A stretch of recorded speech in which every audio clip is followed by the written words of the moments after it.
మంగళగిరి నియోజకవర్గంలో చిర్రావూరు తదితర ప్రాంతాల్లో రైతాంగం పండించినటువంటి వరి పైరుని పరిశీలించడం జరిగింది.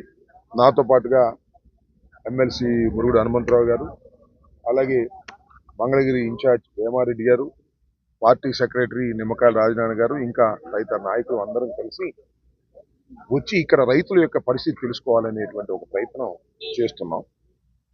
రేపు 13వ తారీఖున ఈ పరిస్థితులన్నీ తెలుసుకొని కలెక్టర్కి ఒక విజ్ఞాపన పత్రాన్ని, రైతుల యొక్క ఇబ్బందులు తెలుసుకుని వారి విజ్ఞాపన పత్రాన్ని సమర్పించాలనే ఉద్దేశంతో రాష్ట్ర వ్యాప్తంగా జగన్మోహన్ రెడ్డి గారి పిలుపు మేరకు 13వ తారీఖు కలెక్టరేట్లకు వెళ్లి ప్రదర్శనగా వారికి రైతులు పడుతున్న ఇబ్బందులు, వాటిని పరిష్కారం కోసం వారు చేయాల్సినటువంటి సూచనలు చేసే ప్రయత్నం చేస్తున్నారు. ఇవాళ ఈ పర్యటనలో మాకు అర్థమైంది ఏంటంటే, ఏదో 2-3 రోజుల క్రితం పౌర శాఖ మంత్రి గారు కూడా ఇక్కడికి వచ్చారని, వారు రైతులతో ఇంటరాక్ట్ అయ్యారని, రైతులు తమ ఆవేదన చెప్పారని, అప్పుడు పౌరశాఖ మంత్రి గారు మీరు భయపడాల్సిన అవసరం లేదు, ప్రతి గింజ ప్రభుత్వం కొంటుంది, ఎంఎస్పి ధర కొంటుంది, మీకు లాభం చేకూర్చే విధంగా మేము చేస్తాము అని ఆయన హామీ ఇచ్చి వెళ్ళారు. కానీ ఆ హామీకి తగ్గట్టుగా ఇక్కడ పని జరగటం లేదనేది వారు ఆవేదన చెందుతున్నారు. ఇప్పుడే మేము 2-3 చోట్ల చూసాం రైతుల యొక్క ఇది. దానిలో కొంత శాతం ఉందని, 10% ఉందని, ఎండబెట్టుకోమని, మట్టి ఉందని ఈ రకంగా కొంటున్నారు. చాలా లిటిల్ పర్సంటేజ్, ఒక 10% మాత్రమే కొంటున్నారు. మిగతాదంతా తీసుకొచ్చి దళారుల చేతిలో పెడుతున్నారు. ఇవాళ రైతు పరిస్థితి ఎలా ఉందంటే, ఈ సంవత్సరం అకాల వర్షాలు, దానితో పాటుగా వాయుగుండాలు పట్టడంతో ఎప్పుడు వర్షం వస్తుందో అర్థం కాక సతమతమయ్యారు. పండిన పంట ఒడ్డుకు చేర్చుకున్నారు. ఇప్పుడు కూడా మళ్ళీ సైక్లోన్ వస్తుందనే భయం. ఇవాళ ఇక్కడ ఆరబెట్టుకున్నాడు సాంబశివరావు అనే రైతు, నేను చూశాను.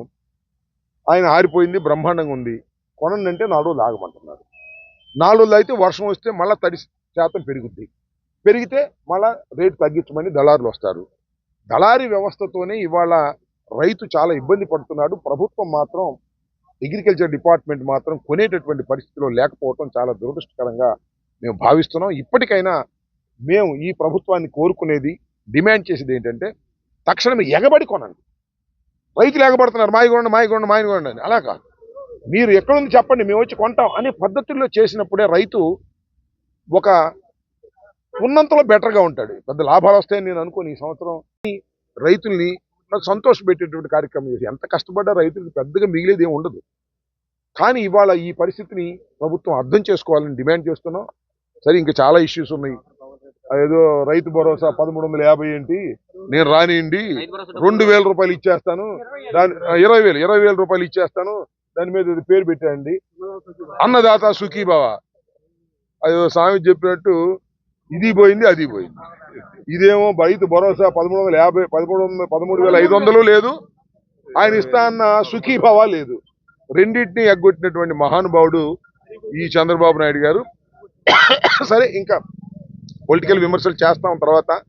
ఇవాళ మాత్రం తక్షణమే నేను ఈ ప్రభుత్వాన్ని డిమాండ్ చేస్తుంది ఏంటంటే, తక్షణమే మీరు రైతుల దగ్గరికి వెళ్ళి రోడ్డు మీద ఆరబెట్టుకున్నటువంటి వాటిని పరిశీలించి తక్షణమే మీరు వీటిని కొనకపోతే రైతు నష్టపోతాడు, ఇబ్బంది పడతాడు. రైతు ఆగ్రహిస్తే ఇబ్బంది పడతారు. ఇది మాత్రం నేను చాలా స్పష్టంగా చెప్పదలుచుకున్నాను.